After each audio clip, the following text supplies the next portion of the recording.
Hello, this is a prepaid collect call from an incarcerated individual at Muskegon County Jail. This call is not private. It will be recorded and may be monitored.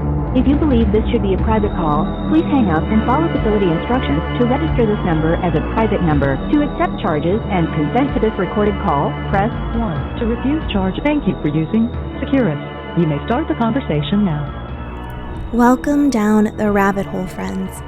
On July 6, 2022, Timothy Ferguson died in a dark closet after his mother and older brother spent months torturing and starving him.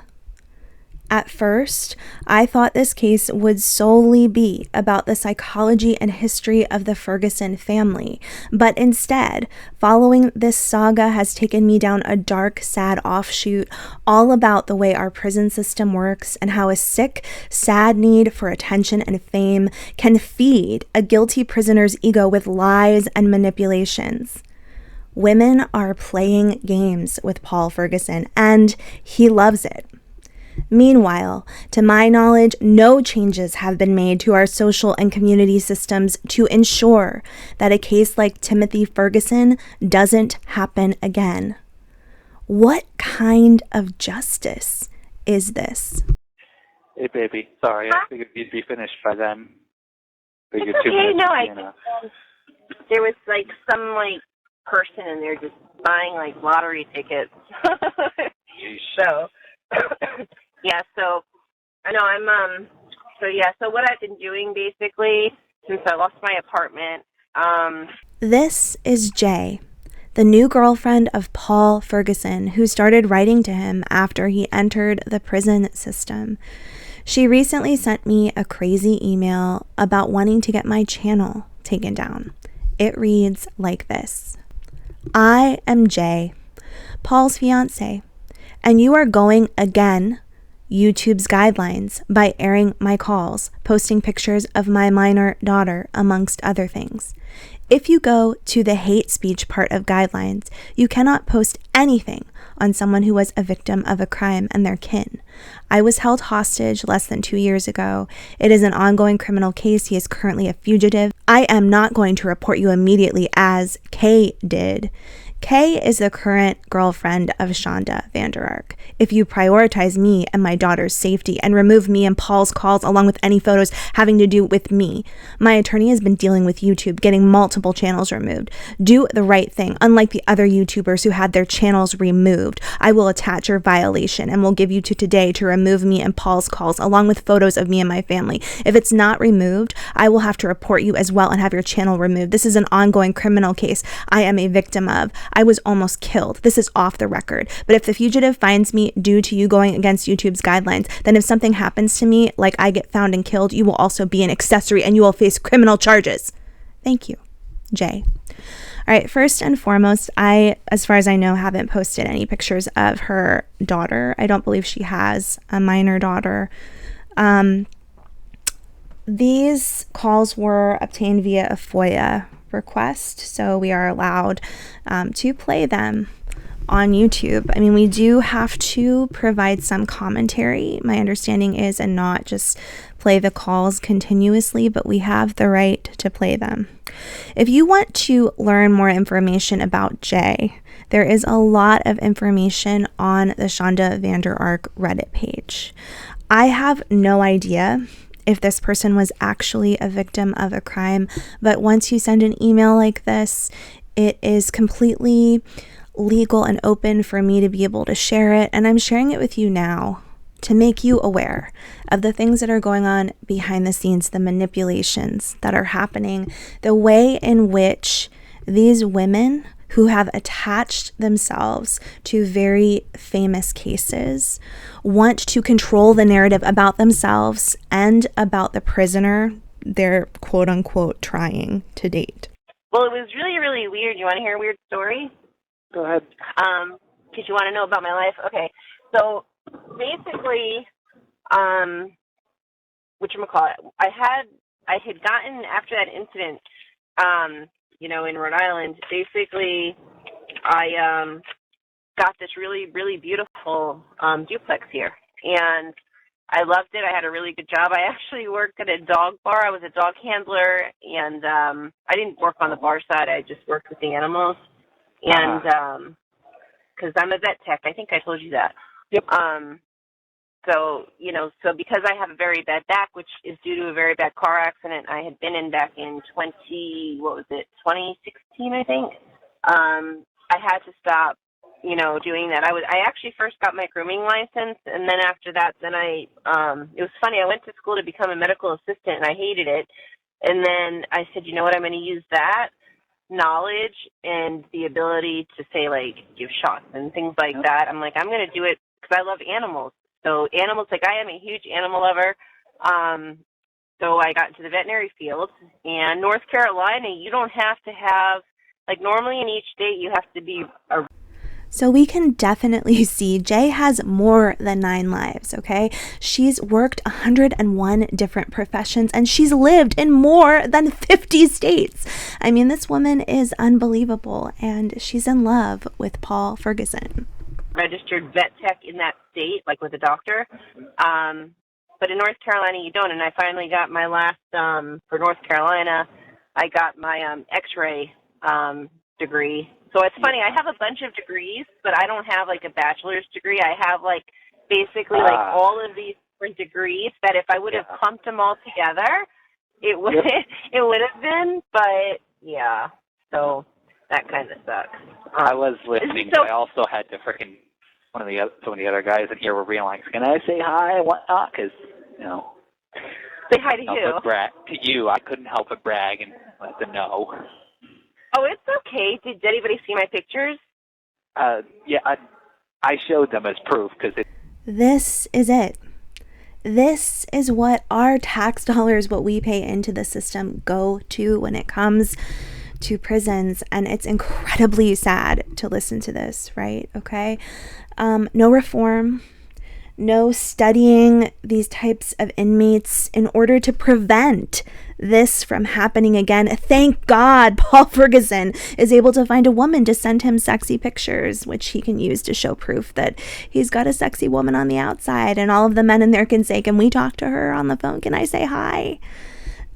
It's absolutely sickening to me, and this is a big part of the rabbit hole about this case, because we were able to obtain all of these disgusting jailhouse calls. It makes us aware that this is a big part. It may be the entire focus of Paul Ferguson's life from here on out.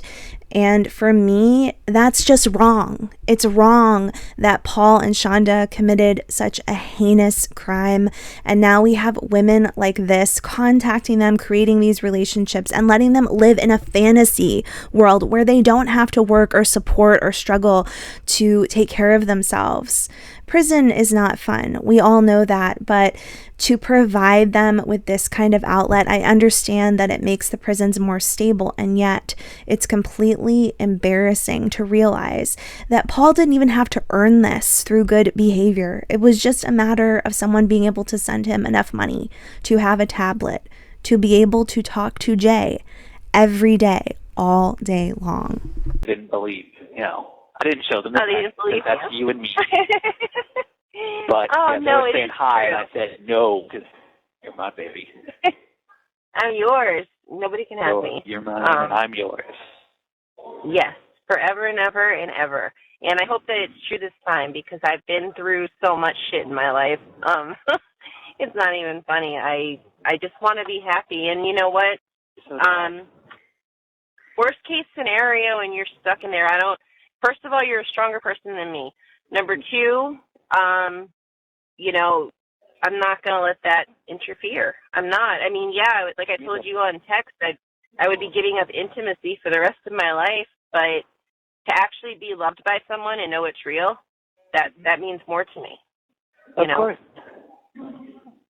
But I don't want that to happen. I want to fight this. Insanity, total insanity, right? The more I listen to to these calls, the more I understand how sick and sad this is. Just like a fantasy role-playing game of like, I'm willing to give up sex for the rest of my life for you, who I've never met, who's like this young kid. Jay is essentially a predator here. And, you know, Paul, he loves it. This is perfect. This is exactly what he would have wanted for his life. Let's be honest. He would absolutely thrive in an environment where he's completely taken care of. Everything is provided for him. He plays video games all day long, and he gets to talk to a fake, disgusting predator. Don't either. I want to be able to be with you. I want to show you. So what did your attorney say? So what did the attorney say about We haven't talked about it too much just yet, but I did send in a kite today letting him know that I'm going to be doing the appeal. I let him know that his service will still be temporarily required because I have other contacts, one of my mail and my honorary grandmother helping me out with getting an actual attorney. Yeah, what did you think of your attorney that was in the room with you when you had your verdict? You said what? The attorney that was in when you had your verdict, you know, for the 30 to years? Did you like him? Yeah, he was all right. The paper that I was showing him was, it was my own little statement. That's what I said at the end, my statement. Yeah. I wrote it down first. Words come better to me on paper, or I guess for you through text. Yeah. But. So, I know that you were shocked when they said the time. I saw your head just like jerk up. What? Yeah, I was like, what? Now, my first clear thought was, what the fuck? Yeah, like what did you expect? What did you think was going to happen, honestly? I wasn't and I'll tell expecting you what I think. to be released. I wasn't, but I wasn't expecting 30 to 100. I was expecting, I don't know, 9 to 12, something. I was figuring, I thought maybe you would get 5 to 10. That's what I was guessing. Yeah. I said 5 to 10 because he was still so young, and you know, like I said, you know, you did it towards the end before he passed away. You did say something needs to be done. I mean, you sent your mom photos. I mean, in my opinion, the fact that you did that to me gave you kind of like an out because you knew that something was wrong, but you know what? You can only say something. Just because you tell somebody something, it doesn't mean that they're going to listen or they're going to do what you think is right. Yeah. That's just like with people in general. I mean, with anybody, you know? I mean, like you could have a friend, for example, that wants to go and commit a crime, and you could tell them, dude, that's a bad idea because if you get caught, you're going to end up in jail. But if they want to do it and they're dead set on it, there's nothing you can stop do. Them. You know? And I'm sure that you feel regret for any part of it that you did have involvement with, but, of course. But you know, at the end of the day, you're not the mother. You weren't the parent, and my lawyer even pointed that out. You know, yes. Someone who was practically a lawyer knows more than a guy who was a dishwasher, a son who was a dishwasher. You know.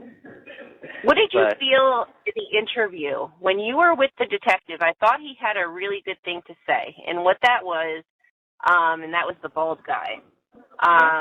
When he was talking about, like, you know, how you had said, you know, your mom was very intellectually smart and all that. And how did you feel when he started saying the smartest person in the room, when he kept saying that? You know, the smartest person in the room didn't know this or claimed to not know that. When did it click with you that she was an evil person? I wouldn't say it clicked very quickly. It was mainly just the grief and horror and regret. I finally just broke under the strain. Yeah, I mean, and then there were people, I don't even know if I should tell you this, you know, but like online, then there were people saying that there were assumptions that you and Shonda had sexual relations as well. Real quick, they're trying to tell us to lock down with like 4 minutes before 12. So if they cut us off, I promise you it's not my fault. No, I don't want you to go. I know. I don't want to go either, baby. I'll see if one of the guys can wake me up tomorrow at like 10 or 10:30 so we can talk some more tomorrow. All right, sexy baby? All right, I'll talk as long as I still can, though. We're not going to hang up just yet. Yeah, please try not to. I love you. I don't want you to go. I don't want to go either, baby. I'm always alone, all the time. I'm always alone. I don't know anybody out here, and... Hey, close your eyes and imagine I'm there with you. That's all you have to do. We're gonna fight this, okay? We're gonna do this, and I'm gonna still be your wife no matter what. Of course. I'd hope that nothing would change. I love you, baby God, girl. as soon as I know where you're gonna be, I'm coming. I promise. And I know they're gonna disconnect us, and this sucks.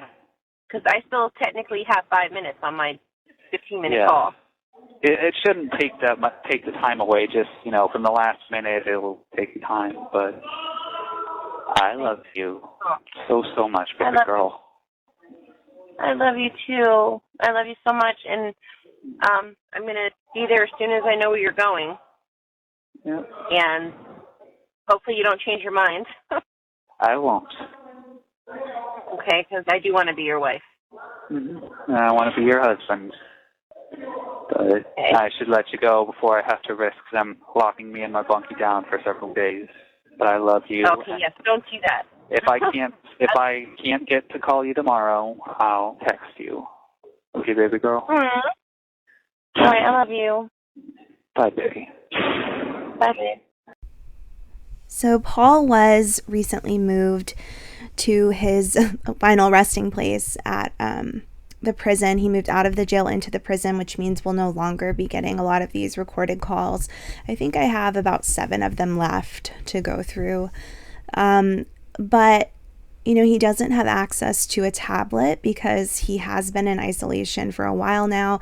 From the moment he arrived, it really seemed like, from what I've heard from sources inside of the prison, that he was not going to make it there without some kind of protection or help. So I'm sure he'll be housed on a protective custody unit if he does ever get out of isolation, essentially.